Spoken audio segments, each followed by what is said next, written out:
My name is Simra. I live in Eastville in the United States of America, and my speech title is There is No Planet B.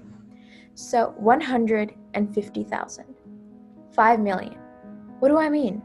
Scientists believe that climate change is to blame for some 150,000 reported deaths annually worldwide and warn that the number may double by the time 2030 rolls in, even if we begin reducing greenhouse gas emissions today. Besides killing people, it was also found to contribute to some 5 million human illnesses every year. You might be thinking, she was supposed to talk about social justice. What does this have to do with it? The answer is simple. Climate justice can never be separated from social justice. Climate justice both exposes and exacerbates existing inequalities and vulnerabilities, especially in the United States of America. And today, this is what I'm going to be speaking about. First, I'm going to give you a little background. Climate change, also referred to as global warming, is a phenomenon that occurs when the Earth's atmosphere experiences a steady rise in its temperature, the greenhouse effect, which is caused by higher levels of different pollutants such as carbon dioxide and nitrogen.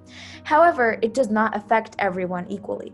Studies show that climate change and greenhouse gas emissions disproportionately affect poor communities as well as communities of color in the United States. The impact it has on the health, economics, and overall quality of life for societies disadvantaged is far more acute.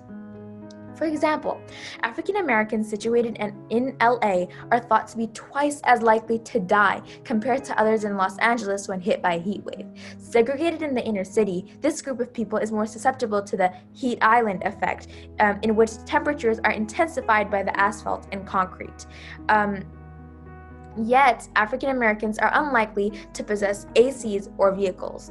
Similarly, 77% of California's agricultural workforce is comprised of Latinos. They are expected to experience problems as climate issues are expected to decrease dairy production between 7 and 22% by the end of the century, while grapes will have difficulty ripening because of these problems, which will end up diminishing their value. Additionally, California industries, which are considered heavy producers of harmful emissions, have a workforce that is 60% minority.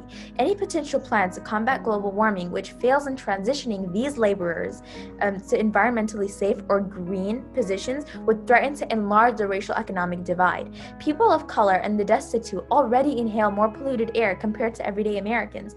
As increased temperatures expedite the smog-producing chemical interactions, these people will experience significantly higher effects.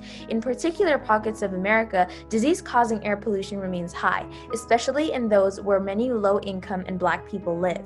Previous research suggests that Blacks still face 2 times the health risk of air pollution than whites, despite extensive decreases in air pollution. On average, 61% more of the tiny carbon particles that come from burning gasoline are exposed to African Americans. Similarly, Asian Americans breathe 73% more and Latinos breathe 75% more. This highlights the fact that people of color are significantly more exposed to polluted air compared to whites in the U.S. The disparities I've mentioned here today are but few of the many that exist in our country.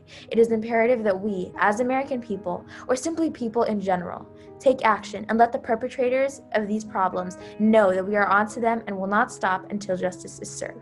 Thank you for listening and have a great rest of your day.